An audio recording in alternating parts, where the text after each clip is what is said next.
నమస్తే, welcome to Sakshi business. This is Shahida.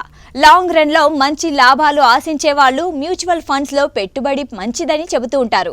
ఎందుకంటే ఇక్కడ కాంపౌండింగ్ ఇంట్రెస్ట్ ఉంటుంది కాబట్టి దీర్ఘకాలంలో మంచి రాబడులు వస్తూ ఉంటాయని చెబుతారు. అలాంటిదే అద్భుతమైన ప్రాఫిట్స్ ఇచ్చిన ఎస్బీఐ మ్యూచువల్ ఫండ్ నుంచి ఓ స్కీమ్ గురించి ఇప్పుడు తెలుసుకుందాం. SBI PSU fund direct plan. ఇది ఈక్విటీ మ్యూచువల్ ఫండ్లలో స్థిరంగా రిటర్న్స్ అందిస్తూ one of the top performer గా నిలిచింది. సిప్ అలాగే లంసమ్ పెట్టుబడులతో ఎన్నేళ్లకు ఎంత రిటర్న్స్ ఇచ్చిందో చూద్దాం. సిప్ పెట్టుబడులపై 3 ఏళ్లు, 5 ఏళ్లు, 10 ఏళ్ల వ్యవధిపై చూస్తే సగటున వార్షిక ప్రతిపాదికన 20% పైగా రాబడి అందించింది. ఎస్బీఐ మ్యూచువల్ ఫండ్ నుంచి సుమారు 80 పథకాలుండగా ఇదొక్కటే అన్ని కాల వ్యవధులపై నిలకడగా మెరుగైన రిటర్న్స్ అందించింది. గత 10 ఏళ్ల వ్యవధిలో చూస్తే 390% అబ్సల్యూట్ రిటర్న్స్ అందించింది. నెలకు 10,000 చొప్పున సిప్ పెట్టుబడి పెట్టిన వారికి వార్షికంగా 23.92% సిఏజీఆర్ రిటర్న్స్ అందించింది. 3 ఏళ్ల వ్యవధిలో 10,000 సిప్ను 5.2 లక్షలుగా మిగిలింది.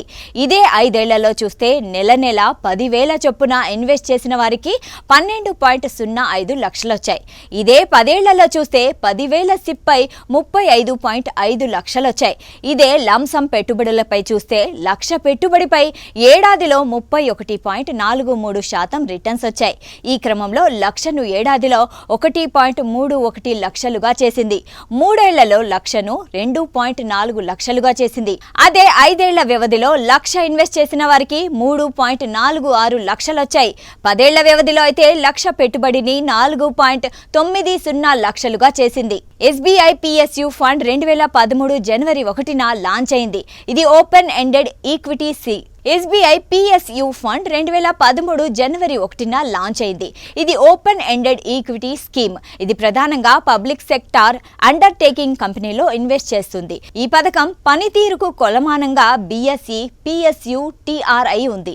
ఈ స్కీమ్ నిర్వహణలోని ఆస్తుల విలువ 5,980 కోట్లుగా ఉంది. ఈ ఫండ్ ఇన్వెస్ట్మెంట్లలో 34% వరకు ఫైనాన్షియల్ స్టాక్స్ లో ఇన్వెస్ట్ చేస్తుంది. ఇందులో పిఎస్యు బ్యాంకులు, ఇతర ఆర్థిక సంస్థలు ఉన్నాయి.